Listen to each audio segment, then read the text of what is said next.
Penn State, Clemson. The Pinstripe Bowl, New York City, Yankee Stadium, two historic teams that had disappointing seasons. Both of them brought back a lot of senior talent to try and win a national championship this year, and Penn State ended up 6-6, Clemson 7-5. If I'd told you before the season that Penn State and Clemson would meet in a bowl game, you probably would have asked me which round of the playoffs. But here they are, in the Pinstripe Bowl, in an important game to try and build momentum going into a rebuild. Penn State finished their season with wins over Michigan State, Nebraska, and Rutgers, and almost upset the number one team in the country. Ethan Grunkemeyer has developed beautifully, pushing through his trial by fire against several of the top defenses in college football, and emerging as a confident and dynamic playmaker. As the transfer portal heats up, it's imperative that Penn State makes Grunkemeyer their top priority and reaffirms their belief in him as their starting quarterback of the future. Terry Smith will coach the Pinstripe Bowl and then will stick around with Penn State to be a part of Campbell's staff. It's so crucial.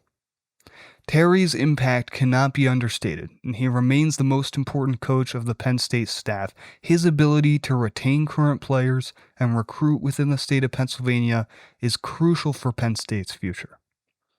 4 starters have opted out of the bowl game: Nick Singleton, Vega Ioane, Zane Durant, and Zakee Wheatley. Everyone else is expected to play in some capacity, which is awesome. Anthony Poindexter will call plays defensively, while guys like Coach Kotelnicki and Drayton have decided to finish what they started and coach the bowl game, despite already having announced that they're leaving the program. Clemson, on the other hand, will be missing 27 players going into New York. Projected first-round picks Peter Woods and Avion Woods have opted out, among others. 14 starters have opted out in total. That's disappointing, obviously, because you want both teams at full strength, and you want to see a competitive game with both teams at their best. However, Clemson is a deep squad, and Dabo Swinney preaches a next-man-up mentality. Cade Klubnik is still playing, so we'll still get to see Grunk and Klubnik go head-to-head in a super talented QB battle. Plus, Katron Allen and Adam Randall, the team's leading rushers, are still playing. There's still tons of hype around this game. Still tons of NFL talent showing off their abilities, and most importantly, there are huge stakes for off-season momentum on the line. Interestingly enough, despite how good these two teams have been in recent years, Clemson has only played Penn State once. It was in 1988 in the Citrus Bowl when the Tigers won 35-10. Nearly 38 years later, they meet again. Who's got the edge in this game? Well, both teams finished the season really strong and were able to figure out what was going wrong earlier in the year. For Clemson, it was turnovers. During their 4-game winning streak to end the season, their defense generated a whopping 9 turnovers. They had only generated 8 turnovers for the rest of the season before that. Just as importantly, on offense, the first half of the season, Clemson turned the ball over 11 times. The second half, only 4 times. It's crazy how impactful turnovers can be, with a few major plays completely negating everything else that a team is doing.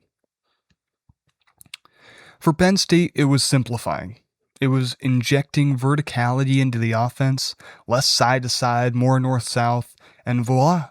A dominant rushing attack took off as Allen and Singleton broke several program records. Also, Ethan Grunkemeyer has the chance to finish the season with the highest completion percentage in a season in Penn State history. On defense, it was to bring more pressure, more DB blitzes, more aggression in general. The second half of that Penn State-Indiana game is the least comfortable Fernando Mendoza looked all season long, largely in part to Jim Knowles' pressures.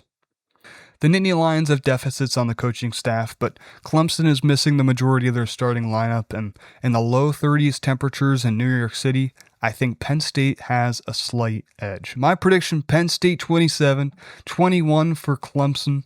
I expect a hard-fought, tightly contested game, and it's going to be a ton of fun to see one more big game for these teams this year. Let's get a grand send-off for the seniors in their last game and get a win to transition into a wild offseason and a new era of Penn State football.